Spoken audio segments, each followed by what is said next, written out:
Hello नमस्कार दोस्तों, एक बार फिर से आपका यूट्यूब चैनल विन एजुकेशन में स्वागत है।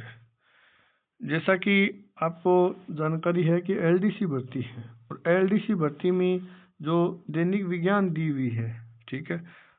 अब दैनिक विज्ञान के बारे में अपन परिचर्चा करेंगे। दैनिक विज्ञान के बारे में कौन कौन से टॉपिक हैं और किस प्रकार से अपने को पढ़ना है, मैटर कहाँ से अपन प्रोवाइड करें ताकि अभी जिस प्रकार से आरएसएसबी बोर्ड प्रश्नों को पूछ रहा है उसको अपन करेक्ट कर सकें।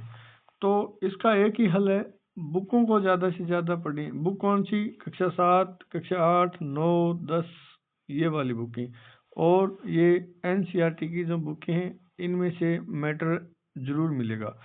और इसी श्रृंखला में अपन एनसीईआरटी की बुक भी करेंगे। सबसे पहले इनकी जो सार समरी है, इसका जो सिलेबस है विज्ञान का, वो देख लेते हैं। फिर टॉपिक वाइज अपन बुकों के माध्यम से आपको विद प्रूफ इसमें पढ़ाया जाएगा, तो आप धैर्य बनाए रखें। तो सबसे पहले अपन देखते हैं भौतिक एवं रासायनिक परिवर्तन। ये भौतिक और रासायनिक परिवर्तन कक्षा 9 की बुक में दिया हुआ है। इसमें अच्छे एग्जाम्पल ज़्यादा पूछता है, ठीक है। कि जैसे पूछ लिया कि जल का बर्फ बनना, तो जल है वो क्या बन रही है? बर्फ बन रही है। बर्फ से वापस क्या बन सकता है? जल बन सकता है। ये तो इजी वे में है, ठीक है।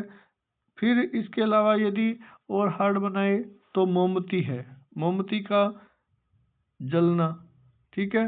और एक है मोमबत्ती का पिघलना। अब ये दोनों जो एग्जाम्पल है वो कक्षा 9 की साइंस की बुक में अच्छी प्रकार से दिया हुआ है। इसी प्रकार से अन्य और भी उदाहरण दिए हुए हैं। अब इसमें ज़्यादा से ज़्यादा परिभाषा तो पूछ नहीं से रहा, इसमें ज़्यादा से ज़्यादा इसमें एग्जाम्पल पूछेगा और इसमें मिलान करके भी पूछ सकता है या कथन निष्कर्ष दे के भी पूछ सकता है। तो ये अपना मैटर है भौतिक और रासायनिक परिवर्तन। इसके बारे में अपन गहराई से जानेंगे। फिर उसके बाद में है ऑक्सीकरण और अपचयन अभिक्रिया। ऑक्सीकरण और अपचयन अभिक्रिया जिसमें साथ साथ हो वह रिडॉक्स अभिक्रिया होती है। अब इसके अलावा इसके अपने को जो उदाहरण है वो ज़्यादा से ज़्यादा तैयार करनी है। किसका ऑक्सीकरण हो रहा है, किसका अपचयन हो रहा है, किस में हो रहा है, ये सभी बातें अपने को ऑक्सीकरण और अपचयन में देखनी है। फिर आगे कैटालिस्ट यानी कि उत्प्रेरक, ठीक है। जैसे उत्प्रेरक कई अभिक्रियाएं होती है, उसमें उत्प्रेरक के रूप में दिया होता है, तो उसमें उत्प्रेरक क्या होता है, ठीक है। तो वो अपने को इसमें जानकारी प्राप्त करनी है। फिर उसके बाद में दिया हुआ है धातु, अधातु एवं उनके प्रमुख यौगिक। ये कक्षा 10 से अपन पढ़ सकते हैं। इसके अलावा अन्य जो अपने इसके लिए सहायक जो बुक है वो अपन देखेंगे, तो ये अपना टॉपिक अच्छे से कवर होगा। धातु अधातु के बारे में बताएंगे। जैसे अभी रीट लेवल 2 मैथ में पूछा, साइंस मैथ में पूछा भी था। जैसे धातुओं में ये जो तत्व था इसमें पूछा था कि सिलिकॉन है, टाइटेनियम है, ठीक है, और ये पोलोनियम है। इसकी क्रम संख्या पूछ ली, तो ये भी अपने को गहराई से जाननी है। आवर्त सारणी अपन इस पढ़ेंगे तब अपने को पूरी जानकारी होगी धातु, अधातु और उपधातु की। तो उसके बाद सामान्य जीवन में कुछ महत्वपूर्ण यौगिक, ठीक है, इन यौगिकों के बारे में अपन पढ़ेंगे अच्छे से। फिर कार्बन एवं कार्बन के महत्वपूर्ण यौगिक, ठीक है। हाइड्रोकार्बन, कार्बन के अपरूप, जैसे कार्बन का अपरूप है हीरा, ग्रेफाइट, फ्लोरीन। फिर अपन देखेंगे कि इसका हीरा है, हीरे के जो उपयोग है, काम क्या आता है, ग्रेफाइट है, काम क्या आता है, इसकी संरचना कैसी है, वो सभी बातें अपन इसका जो सिलेबस करेंगे तो उसमें अपन देखेंगे। तो आप लगातार वीडियो में बने रहें, और यदि आप नए हैं तो ज़रूर एक बार सब्सक्राइब करें एंड लाइक करें। फिर दिया हुआ है क्लोरोफ्लोरोकार्बन, CFC। ये इनके बारे में पढ़ेंगे कि ये क्या है, क्लोरोफ्लोरोकार्बन ये क्या काम आती है, या फिर ये लाभदायक है, हानिकारक है, इनके बारे में अपन पढ़ेंगे। फ्रियोन, CNG संपीड़ित प्राकृतिक गैस, ये दिया हुआ है कंप्रेस्ड नेचुरल गैस। बहुलक, पॉलीमर, साबुन एवं अपमार्जक, क्या होती है साबुन और अपमार्जक, ये कक्षा 10 में दिया हुआ है। इससे जो मिसेल बनता है, मिसेल की क्रिया भी अपन इसमें पढ़ेंगे, मिसेल का निर्माण। तो इसमें ये 3 टॉपिक हो गए अभी तक। चौथा टॉपिक है प्रकाश का परावर्तन, इसके नियम, प्रकाश का वर्ण विक्षेपण। अब इनसे संबंधित उदाहरण भी अपने को याद करने हैं। लेंस के प्रकार, उत्तल और अवतल, अभिसारी या अपसारी, दृष्टि दोष, दोष कौन कौन से होते हैं, दोष के बारे में अपन बताएंगे। दूरदृष्टि दोष, निकट दृष्टि दोष, ठीक है, जरा दृष्टि दोष, वो सभी प्रकार के दोष अपने, और उसमें जो निवारण है वो पढ़ेंगे। और इसके बारे में जो डीप जितना अपन जा सकते हैं 10वीं क्लास के लेवल तक वो जाएंगे, ठीक है। अब वैसे लेवल तो इसका हाई कितना ही ले ले उससे कोई मतलब है नहीं, लेकिन अपने को बेसिक जो 10वीं तक की जो विज्ञान की बुक है वो कंप्लीट करनी है बस इसमें, ठीक है। फिर आगे इसमें विद्युत दिया हुआ है, तो ये विद्युत टॉपिक भी दिया हुआ है कक्षा 10 में।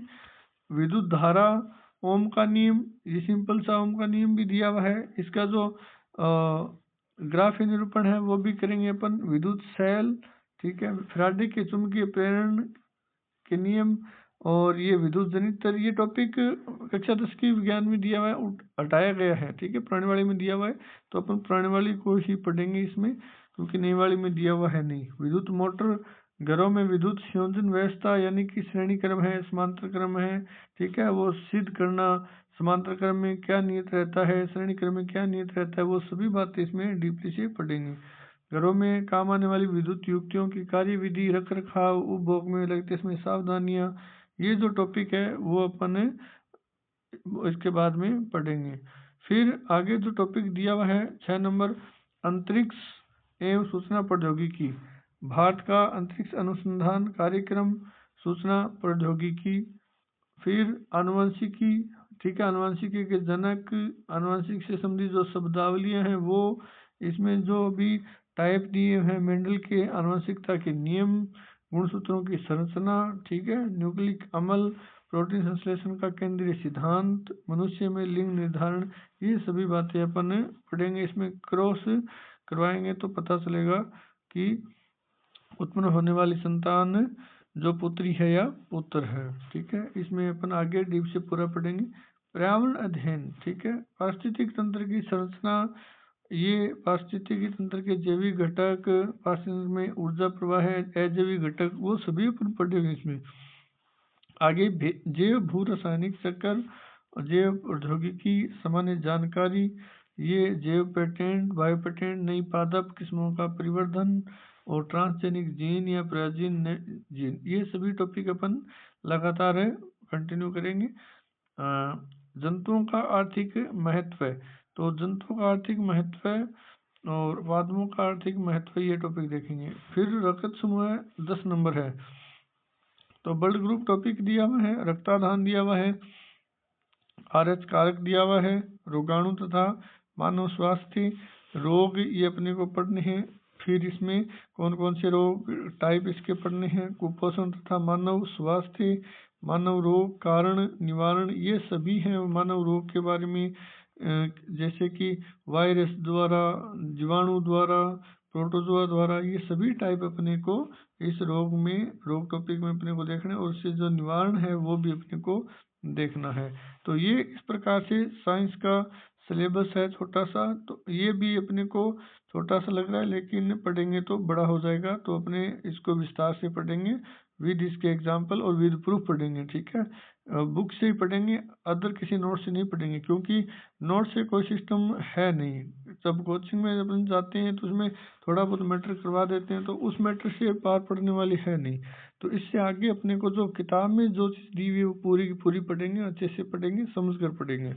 तो आप लगातार बने रहिए, चैनल को सब्सक्राइब कर दीजिए एंड लाइक कर दीजिए।